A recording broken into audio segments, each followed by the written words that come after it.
For majority of the students, you have to beware of mind games. That is how to overcome paralyzed state of mind while you are preparing for exams. For majority of the students, this is what they feel. 1 month before the exam or 10 days before the exam, their mind is completely paralyzed. So the mind is its own place and in itself can make a heaven of hell, a hell of heaven, wrote the English poet John Milton. So this signifies the unique space that the mind occupies in our psychological construct. At times we are rejoicing and are buoyant, but within few moments we could feel disappointed and dejected. So whenever you have something great task in front of you, quite often the tornado of thoughts with its whirlwind speed hits us so badly that it leaves us completely disenabled. As a result of the trauma within, a person may appear physically completely fit from outside but may be paralyzed internally. I will quote a best example of Mahabharata over here.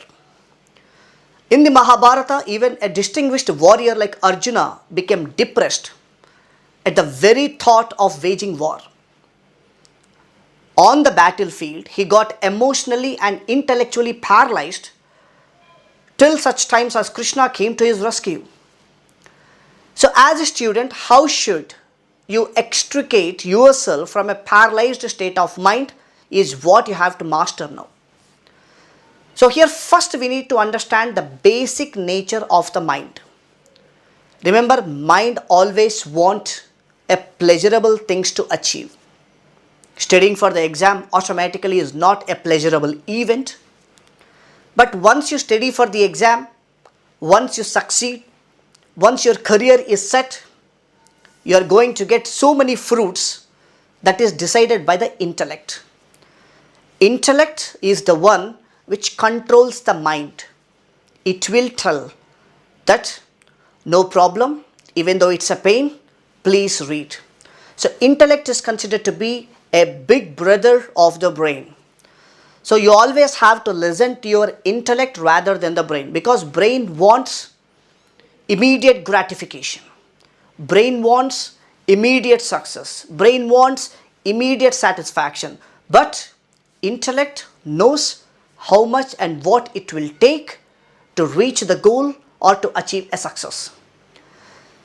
So mind is a beautiful servant but also a dangerous master, said by the Buddha.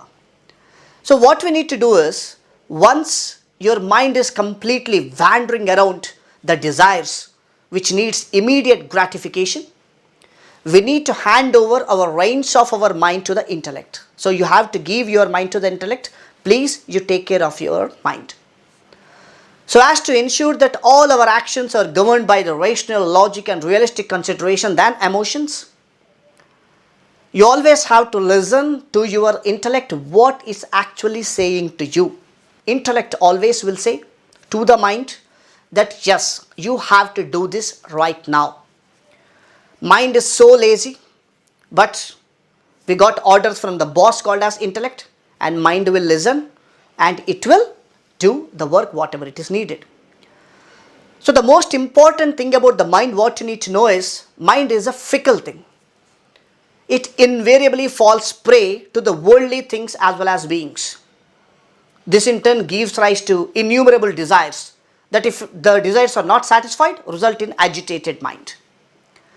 So whether the desire is required or not, suitable or not, achievable or not, is decided by the intellect.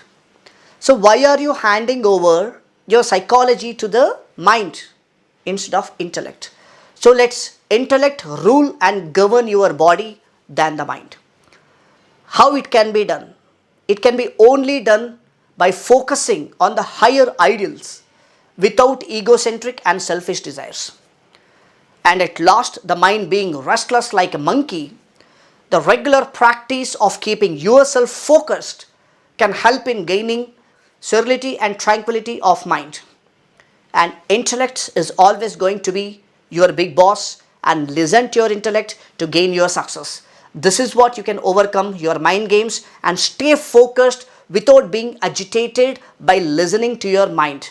Plan each and everything, whatever you are going to do for your exam, with your intellect. So believe your intellect, believe your capacity, and believe your hard work. Then automatically, whatever the goal you are planning to achieve, it will be in front of your eyes.